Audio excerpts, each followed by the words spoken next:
Hello, friends of the internet. It's the Alternative F1 podcast. We're back up in this again. We have Andre Dixon back as always, but we also are joined again by the Driven by Diversity squad, Ariana Bravo and Steph Turner. Hello. There they are in their respective squares, resuming this up as always. The Formula One world rolls on. We've had the Russian Grand Prix, the Bottas win, which I absolutely love. There's certain Bottas haters up in this group, that's for sure. Before we get started and we figure out who they are, squad, how are you all doing? Not too bad, thank you. Yeah, good, thank you. We're going to be very honest that we all kind of rushed into the preparations of this one. It's a manic Thursday. Spilling the secrets. No one will know if you don't tell them. We want to be honest with you guys as we are with each other, but we're here. And again, we've made it. We have a similar format to last week. We have Dre, Steph, and Ariana will have burning topics to bring to the table. I will try and spin it like a bad man that I am and see if we can resolve some good out of this. Some interesting topics, some very relevant topics for the world of F1. But gang, did you all tune in for the Russian Grand Prix? Did we watch it? Where did we watch it? And what did we think? Watched it at home. Thought it was okay, not spectacular, but we had a different winner, still Mercedes, but not Hamilton. But obviously the circumstances around that were a little bit, of course, controversial. But yeah, it was okay. We've had better. Yeah. Look, we've had at least a slightly different variation to the Lewis Verstappen Bottas mixture, which is good. Steph, what did you think of it, buddy?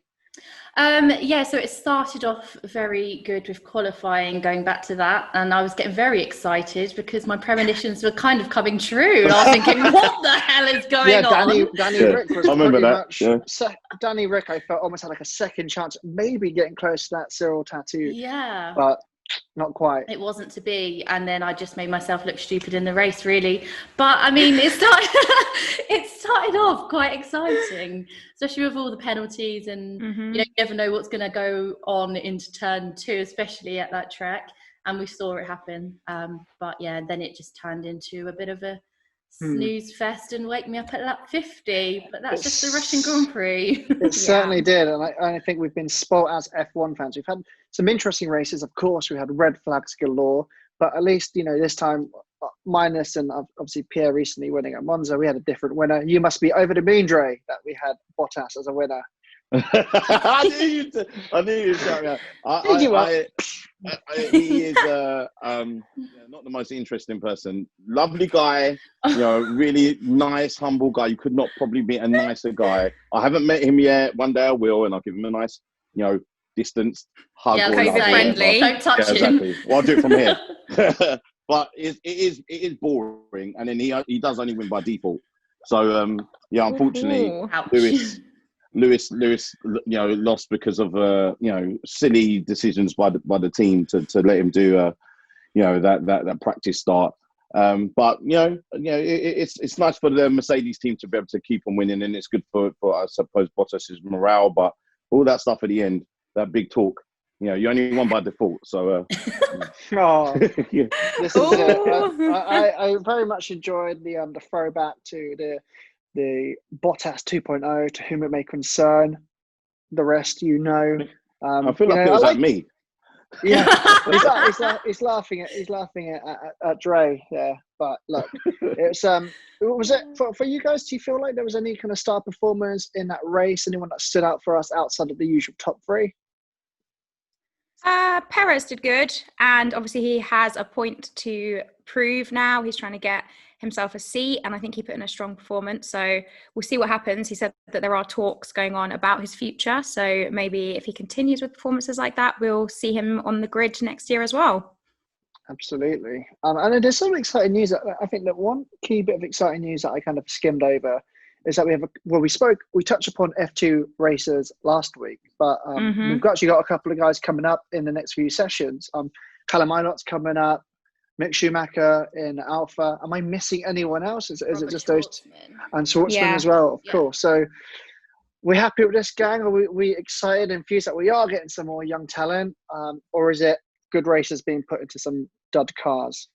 Yeah, it shows that. No, go for it. Go. No, it's okay. I mean, we discussed it very briefly in the last podcast, didn't we? Where we were talking about the Haas seats and the Alpha seats, and I brought up those 3 drivers because they're the ones that have a bit of a chance being connected to Ferrari. So it is good to see that. Obviously, that's not saying that they have got a seat or they're in talks for a seat, but at least it's that first stepping stone, and they can prove what they've got to offer and hopefully get the wheels in motion.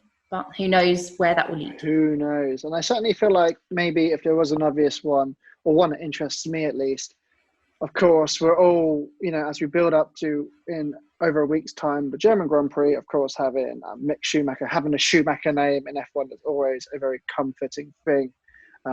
It would be nice, and I think it might be fitting that Alpha need a bit of star power, a bit of something interesting, something for Ferrari that they can keep an eye on and develop, but we shall see. But before we rattle on, ladies, also in the Driven by Diversity world, what's been going on? We saw that recently you had been chatting to Greg Hatton. How was that? How was all in the camp? All is good. Our chat with Greg was a really, really good one. Definitely recommend everyone listens if you haven't already. Get on it. Shameless plug. And we've got some more exciting guests coming up. Lots of recordings scheduled in. So Steph and I are pretty jam-packed for the next month or so. But indeed, it's worth it. It is worth it. I mean, this is the thing, like for you viewers that are tuning in, as often and as much as we can get Steph and Ariana involved, we will hope to see them a lot. Of course, everyone on top of their regular lives, everyone running on their own podcasts as a labour of love. It's awesome that we can get these moments that everyone's crammed together in their lunch breaks doing this. So, of course, and, Dre as a parent, holy moly, mate, you're a busy man. He does the night shifts for the American sports. So we are running at full throttle in this house. We've got a lot of products, obviously, from Autosport Verge that we're putting out. Obviously, we've got the sports heads that are always going out. Me and this knucklehead here always back-to-back shows coming up. We've got a lot of content coming up, and it means that I have to spend more time in my wardrobe, which is always good. Not a problem. repping the Lake. Well, you got Lakers in there in the back as well. Of course, we just recently had Game 1 of the playoffs. Yeah. So for your NBA fans, don't worry, F1 fans. We're not going to talk about NBA here, but just make sure you're going to get people saying, "What the hell are you not talking about?" Get the sports heads for that good stuff. It's been amazing to have everyone here. Crazy wild times, doing it as a labour of love. But before we get started talking about love, something that I definitely use a lot of and love using, big up Natural Barber, who make this podcast possible. So make sure that you get hold of this at naturalbarber.co. It's free of synthetics, petrochemicals, other harmful ingredients. Get on our website. See that lovely little photo of Gareth Bale? I took that lovely little photo of Gareth Bale, who calls it his go-to hair product. We will remind you every time. If you've seen him and the images of him recently this week on the training ground at Tottenham, luscious hair, hell yeah, Gareth Bale. The guy's back in London. Hopefully we can see him soon. COVID life, not so fun, making it harder to be around the real superstars, not us. So make sure, shop now to get 25% off, free next day delivery in the UK when you use the code ALTSPORT25. So get on that, naturalbarber.co. That is the business bit. Now let's get into the hot topic. So it's a drum roll thing. So as you guys saw last week, we each had burning topics in the F1 world. We digest them. Everyone has to go one each, saying it a piece. This week, I kind of changed it up a bit where I said to them, all right, let's not put it out in a WhatsApp group. Send it to me because I want to see these natural reactions. We want to be surprised by each other. And with the element of surprise, we are going to, I'm just going to pick something at random to go first. So Ariana, boom, you're first up. What is the story? Knew you were going to pick me. I could tell. I could see it in your eyes. So, topic I have brought to the table is reverse grids. Of course, it's something that has been discussed before. It's something that sort of died down when Mercedes vetoed it. But then after the Italian Grand Prix, when Pierre Gasly won, came back around, and people again started thinking, oh, this is quite exciting. Maybe we should bring this back in. For those that aren't familiar with it, the reverse grids would be set up in a way that qualifying on Saturday will be replaced by sprint races, and they will be in reverse championship standing order. And the outcome of those sprint races, there'll be short races, will determine the starting grid for Sunday. So hoping that that will mean more exciting racing, the top teams having to actually get stuck into the battles with those further down the field, and just more entertainment for the fans. The fans are always screaming that they're bored. For example, after the Russian Grand Prix, a lot of people said that, like Steph said, a bit of a snooze fest. So they're trying to cheer up fans like Steph here. But I don't know. I don't know what you guys think. I'm not sure about it personally. I know that a lot of the drivers have come out themselves and said, no, like it's you're doing too much. It's not necessary. But something has to change in Formula One, right? Like we can't just become used to boring races and just settle for it. The sport needs to keep bringing in new people. I don't know where you guys stand on this. Personally, I think that the outcome that we had at the Italian Grand Prix is what made it was special, because it never happens. It was organic. It was unexpected. It threw us all off. If you start manufacturing that into each race weekend, does that take away an element of it? Or do you think, yeah, screw it, chuck it in there and let's jazz things up a little bit? I agree with you there. Yeah. I think it's probably, at first I was very much for reverse grids, but then when you think about it, when you are doing it every single race, it becomes very gimmicky, and it actually very much takes away from what F1 has traditionally been. Scrapping the qualifying format completely. Having said that, I think it might be nice as like a one-off, maybe 4 times a year or something like that, just for something to look forward to, and you know that it's going to shake up the race a bit. But if we do that, then does that mean that they're non-championship races, or you can get points? Because if you then make it a non-championship race, then the teams aren't going to bother, because they don't want to break their cars and spend money if they're not going to get any financial gain from it, from getting a point. So it swings and roundabouts, but yeah, something definitely needs to come in to sort of shake it up a bit, just to add a bit more excitement. But I agree in that if it did happen every race, it then wouldn't be special anymore, and it would just be the norm.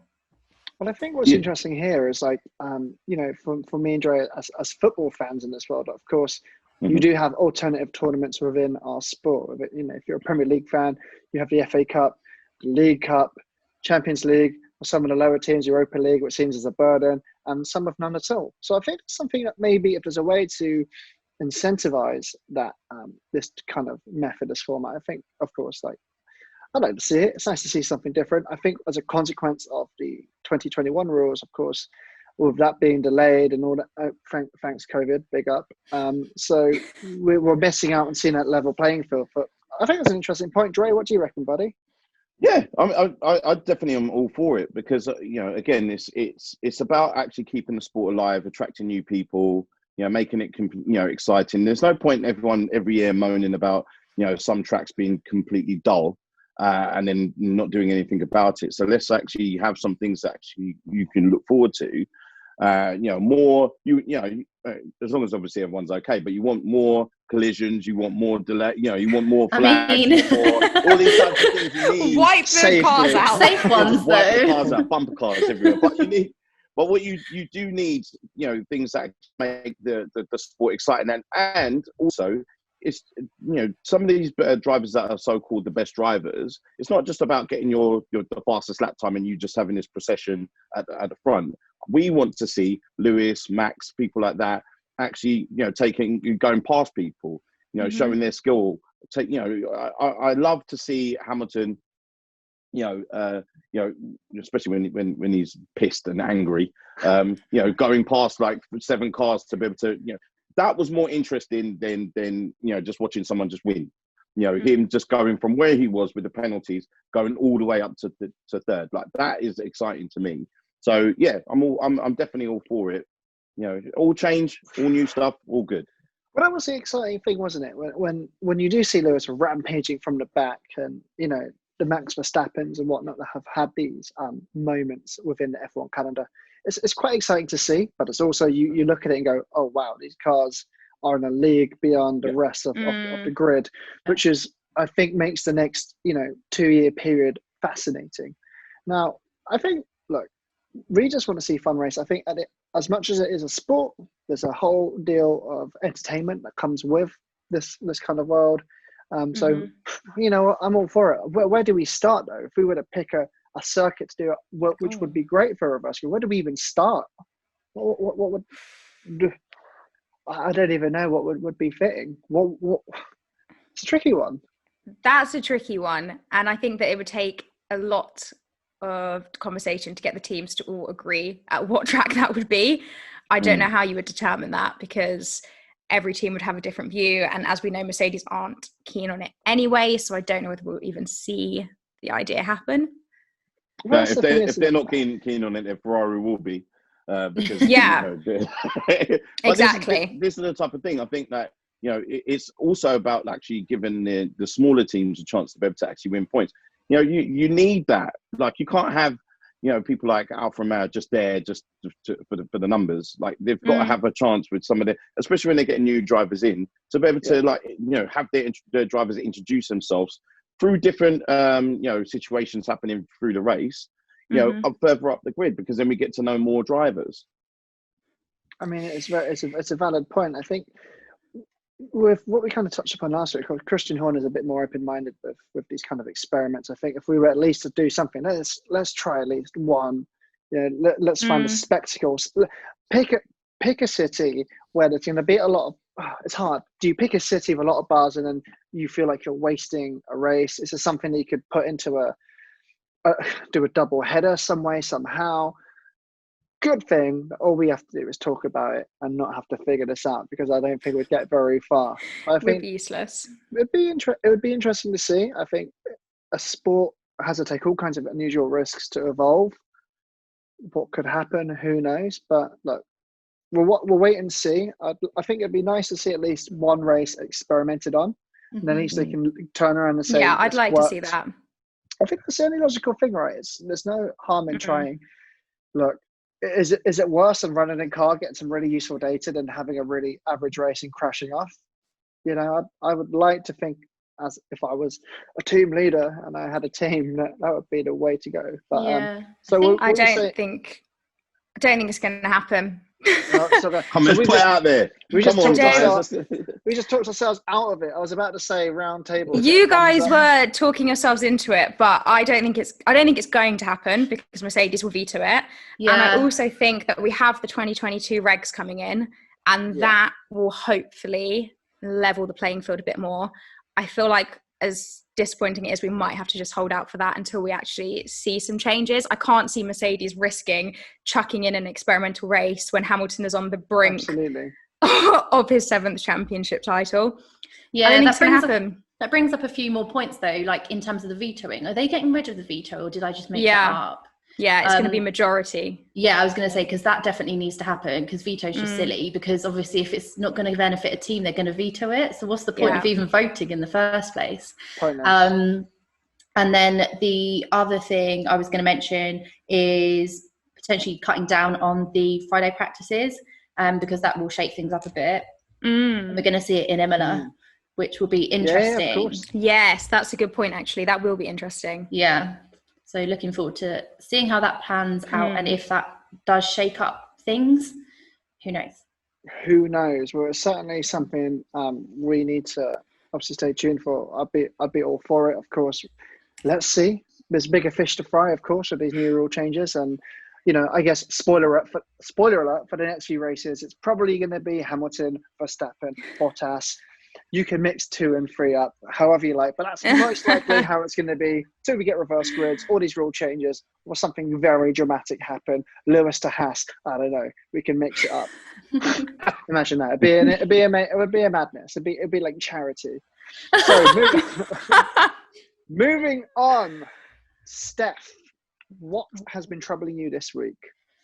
I mean, it's not been troubling me as such, but I mean, it may be a bit of a controversial one. So obviously this year is the 70th anniversary of Formula One as a sport, and a couple of months or so ago, they did a vote who's the most influential character in F1 history, and the final came down to two people, Michael Schumacher and Bernie Ecclestone. So Schumacher won. I think he had 61% of the vote, to Ecclestone's 39. I mean, I'm not too strong on this one, but I do kind of feel if I had to pick, I would choose Bernie. Controversial character, but 5'3" in stature, gigantic influence, I say. Here's the definition of good things, great things come in the small packages category. Exactly. That is for sure. Yeah. That little bundle of fun has created some very good stuff. But what would define what if you were to tally up of all the great things that both have done? Where did it tip the balance for you?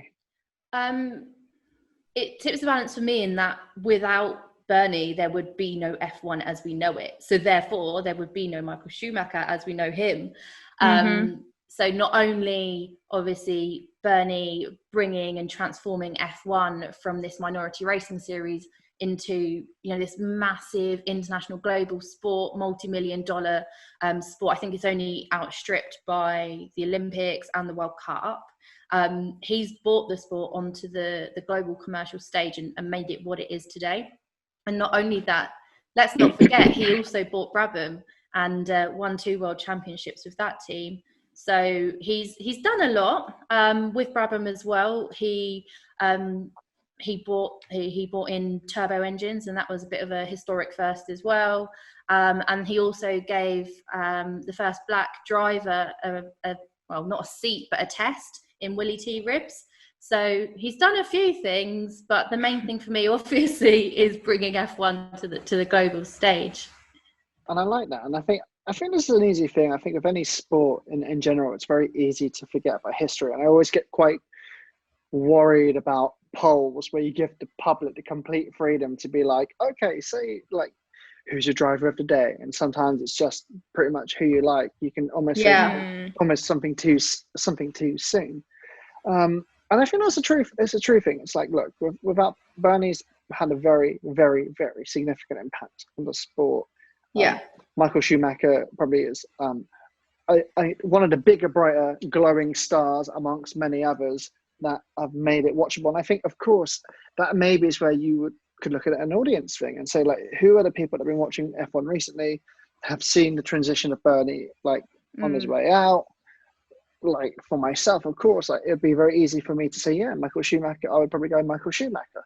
But that's because I grew up watching him, and it was driving me nuts that mofo was winning every bloody race. So that was enough for me to go like, he must have been good, because I have a certain dislike about seeing him win, which is great. It's a bit like a Lewis thing, but it makes sense. But without Bernie, and without Bernie disappearing, we all probably wouldn't be here making digital content around F1. So it's very interesting. There's been benefits at the end of it. But Dre, being a man that is very immersed within the digital world. Wow, that's very hard to say. You got it. Completely glitched out. But in a digital world, of course, we benefit from that. So are we pro Bernie, pro Shuey? I mean, I think when we talk about Bernie Ecclestone, I think when people are voting recently, obviously they think about there's recency bias. So what you do is you think about him just coming out with these nonsensical statements, and then obviously the racial statement that he made as well, which was completely ignorant. So I think that sometimes people don't remember all the stuff that the person done way before that built up the actual sport. He pretty much made the sport, got the sport to where it is now. Obviously, Liberty Media have taken it to a different level, but obviously you've got to look at the foundations, the person that actually sorted out the contracts and getting the races in, getting a lot of this sponsorship in, all these different things that actually kept the sport going for a long period of time. Is far more difficult than as difficult as it is to be able to be an F1 driver. you setting up the whole thing, being a one-man band and sorting out all these things is far more difficult than Schumacher's job. So I would say, take away his nonsensical stuff that he's done recently, it's definitely Bernie Ecclestone who should be held up in a higher esteem. Absolutely, and I think sometimes, I think like the old heads of any sport start, spiraling out of control, saying some crazy things. But I think there's some interesting points there. Every week, well, I say every week. Last time I tried to put Ariana and Steph against each other. I want to make Drew and Biodiversity divided by Matt. Ariana, do you feel that Steph is right, or do you feel like actually it's Schumacher? He's the one. Sorry, you're gonna have to try another week. I'm with Steph again. The loyalty is strong. Just bring the sense. Yeah, I think I agree with both Steph and Ray. Putting aside all of Bernie's controversies and ridiculous statements and whatever else, what he's done for the sport is undeniable. Schumacher is a legend of the sport. He's incredibly inspirational within the sport as well.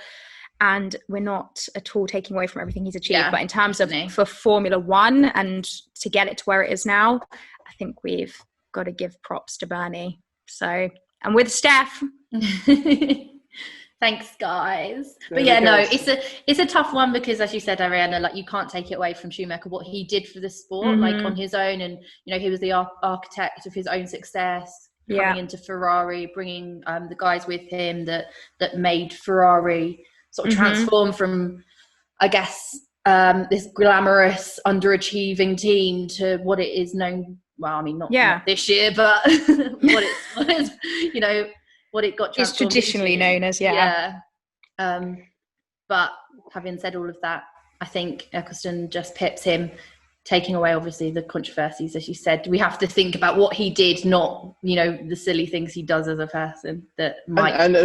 And as well, like if you think about it, like the golden years that everyone, all the hardcore fans talk about are under Bernie Ecclestone. Really, the champagne years, the best drivers, the best moments, all of those stuff. Obviously, Liberty has only just recently taken over, but it's going to take them a long time to be able to, and that's why they have to make changes and do different things to be able to create their own identity. But like I think what we have nowadays is a throwaway type of attitude to people's achievements and the longevity of what people have actually put into the sport. And we to be honest with you, even I'm a recent fan, wouldn't be watching it if it wasn't for Bernie, to be honest with you. See, Bernie, and how much money does that guy make? Jesus. I want to be come on now. I would like to be his friend for like 1 day and just feel like, look, try everything. But shoot your shot. You got a bit of money, player. What do you need? What do you need from us? We'll make it happen. Anything. Just give us money. Make us rich. I'll clean your boat. Anything. But I mean, this is the interesting thing I want to throw out there is, of course, just recently Lewis Hamilton was included in the Time 100 list for most influential people of 2020, and rightly so. I think as much as everyone likes to discuss him as a polarizing character, at least he is one of very few that actually speak for change and has at least consistency in character, regardless of what people may think, the hypocrisy and whatnot. So what I would say is, if there was a revote and you were to put it to a Lewis and a Schumacher, do you think it's a clear win for Lewis in that case? It's difficult. I think that's a difficult one. Yeah.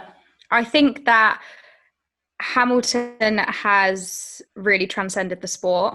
And what he's doing in terms of the wider story, in terms of diversity and the environmental concerns and everything that he's pushing for, is really not something we've seen before. I think he clearly is the winner in that sense.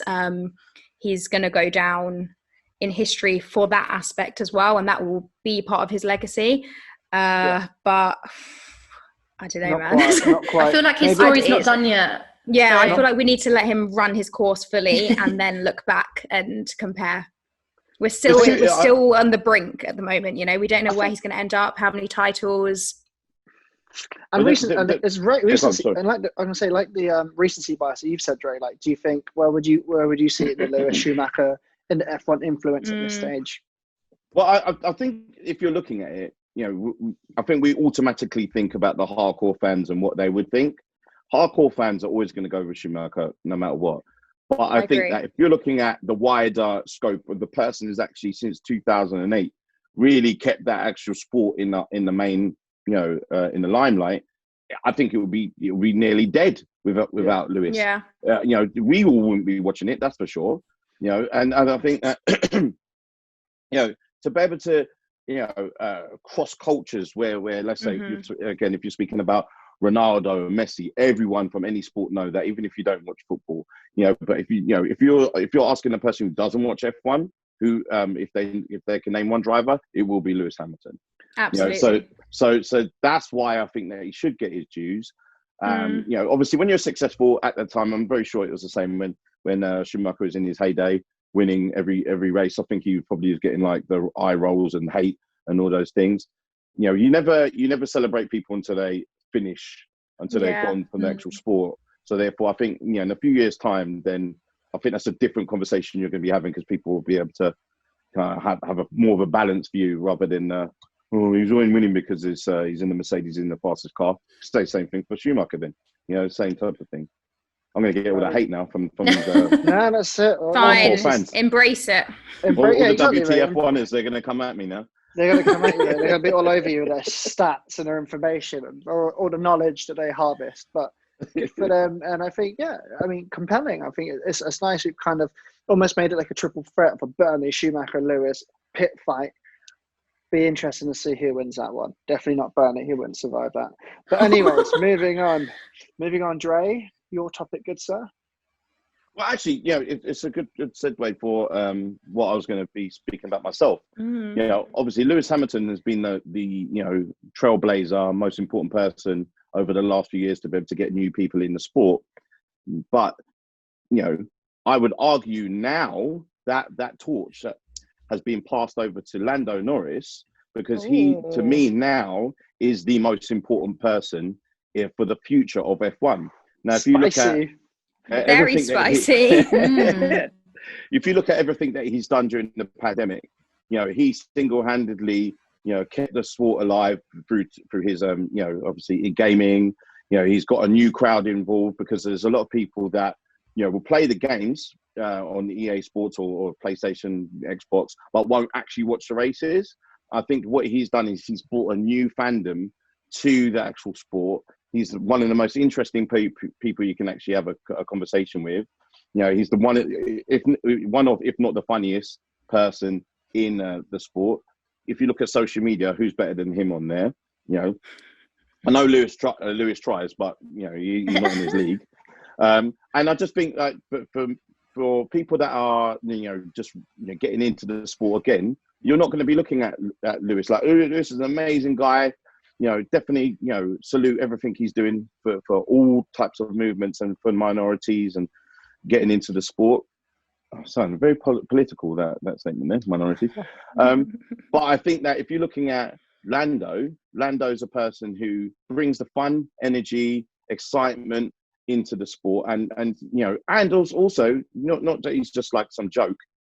Look at his defensive driving over the last weekend. Yeah. Like, who's better than him at defending his position?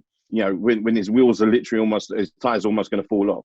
So, like, I would say that moving forward, definitely for me, Lando is the most important person for the future of F1. I think while the results haven't been as kind of tantalising at this stage of the season rather than when it was at the start, Lando did himself a favour in getting that early podium because of all the noise that would have been made around him from social. And it was this kind of, now the rookie season's out of the way, we can hype about Lando Norris. And of course, big McLaren fans, of course, I want Lando to be as big as he can be. And of course, which has been talked about recently, is to come in the gaming quartet of the Landos, George Russells, Charles Leclerc, Albon involved in that as well, and of course a wider team, but of course those key four are very involved in gaming, Max Verstappen as well. But I feel like Lando does spearhead that, and I think this is what's really important before I throw it out to Steph and Ariana, is we've had this wave now where it's like the Lewis momentum's there. You know, he's got all his kind of cool friends that come. You see the Rihannas and whatnot that come down to the paddocks and all that good stuff. Now, what I think which dominates now is it's not really about like the older heads or like the petrol heads just being into F1, because now we've got the gaming crew and the gaming industry has already taken over. You've seen how important it was during the pandemic. Twitch is booming more than ever, of all these guys that have their own accounts are doing their thing, and being able to watch people play games is an awesome thing. So that generation of the gamer kind of crew are going to be like, oh, I kind of like this dude. This is really interesting, and will hopefully fall into the sport. Likewise, F1 fans that might go into following gaming. So, Steph, Ariana, are we buying Lando, the big future star, the new cool of F1? Yeah, I think he has had a lot of pressure on his shoulders for quite some time now. Back in 2018, I was at the Bahrain Grand Prix and he won his first F2 race. And I remember then, because I was with the McLaren guys and they were saying, wow, Stoffel's got to watch out. Like, because obviously Lando was connected to McLaren at that point when Stoffel was driving, and lo and behold, Lando then gets signed. But yeah, he had sort of big things sort of signed up for him, and he still sort of does. I remember when I think it was his first season, and you look on like your betting app or whatever, and it was like Lando Norris to be world champion in 2022 or whatever the year was, and so even then, like, he's always had it. So yeah, it definitely will be interesting to follow his career, and especially now he's in that McLaren where they are making strides and getting back, and as we've seen this season, they are able to get podiums. So yeah, definitely looking forward to that one. But also I would like to say that we should probably keep our eyes on George Russell as well, because I feel big things will be coming for him as well. On the George Russell thing, we were talking about Cole before we jumped to Ariana, is I don't like his Instagram game. It feels George Russell on Instagram feels He's a little poser, kind of he? I feel like someone's like got like a sharp object behind his camera phone saying, "Take this selfie and smile." It's like when I saw bare nipple George Russell, I was like, "Oh mate, I ain't down for this. I'm not ready for this." So there are certain people that wear cooler. I feel bless George. Like I really hope he can get a really solid car sooner than later. Yeah. I think if anyone that is a sleeping giant, it's absolutely George. But the Instagram game has to step up. Ariana, it's very candid. It's like, oh, hey there, I'm George Russell. I'm just chilling outdoors. No! It's one of those. I love the racer, but some people have got it locked down better than anyone else. So Ariana, please distract me. I'll try to. Lando's super cool, and I think that he is exactly what the sport needed in terms of that new, fresh, engaging person on the track. And I think he is super, super important to the future of F1. I don't know whether he is more important than Lewis at this point.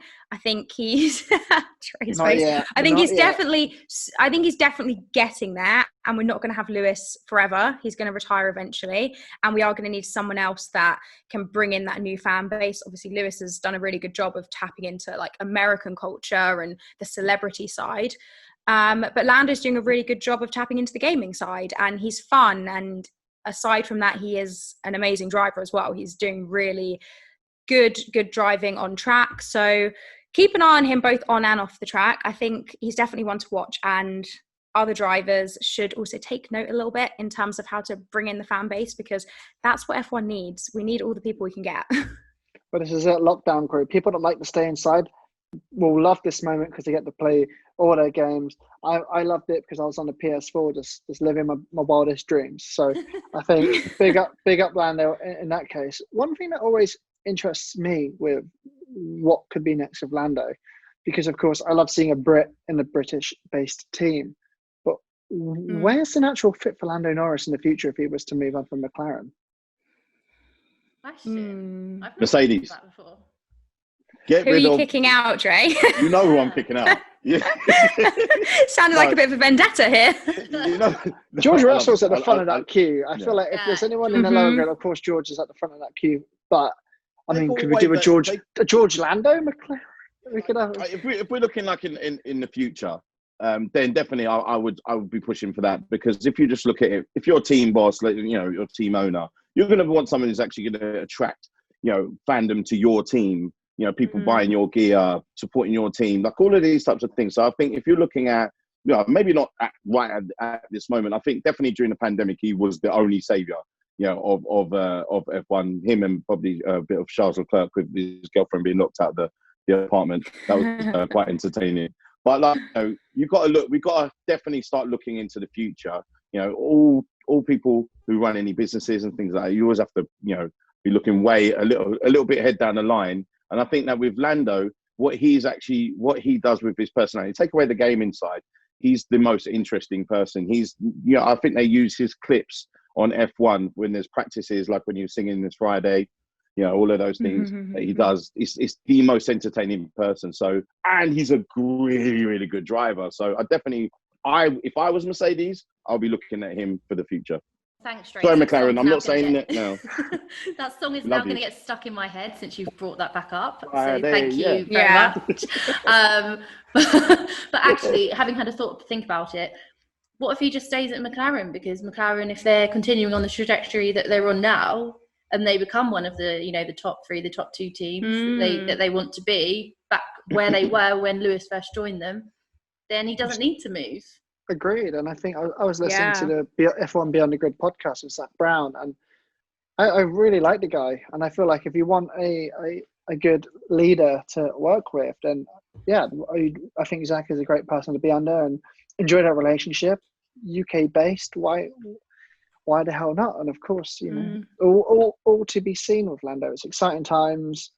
God knows what's going to happen, but he is, for me, of course, if he wasn't for me last year, he is undoubtedly the breakout star this year. And of course, now looking forward next week, week after this, we've got German Grand Prix. Lewis Hamilton didn't quite get his 91st victory to equal Schumacher's record, which is very relevant because we've been talking about all these people. To how fitting it might happen at the German Grand Prix. But guys, as we draw to a close, anything we're looking forward to? Any other bonus burning topics? Any thoughts going into this German Grand Prix weekend?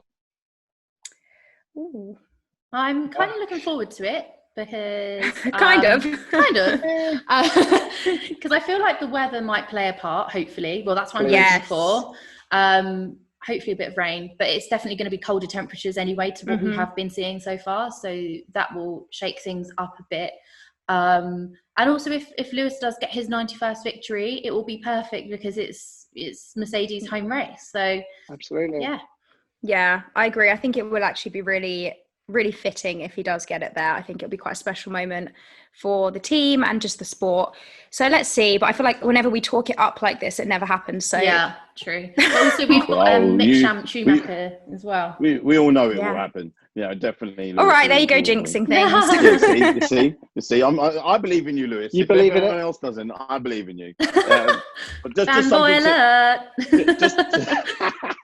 Just something also to look out for as well is the new F1 tracks that's on vergemagazine.co.uk. Oh yeah. Interesting music choices as we interviewed Pierre Gasly before. So he lets you know all of his, tips, tricks, and all the pre-race music that he listens to as well. But yeah, definitely a good read. Absolutely, yeah. Shout out to F1 because of course they, with Verge, they give all the good goss when it comes to this F1 track. Some interesting choices, and so when I'm trying to, do the old Instagram stories and pick a track, I'm thinking, whoa, this is a wavy selection. So look, F1 drivers, not all F1 drivers can be cool. But that's it. That's our roundup. That's the selection of our burning topics. So yeah, we ride off into the sunset. We've got some exciting things coming up, something a bit different coming up in the next podcast and in general with Alt Sport. So stay tuned. Me and Dre are up to something very unusual, of course. Very but exciting. The podcast will be coming as normal. We're going to have a few friends and guests appearing in it as well. Driven by Diversity Squad. Any, I don't know, town hall notices before we get out of here? Not from me. No big.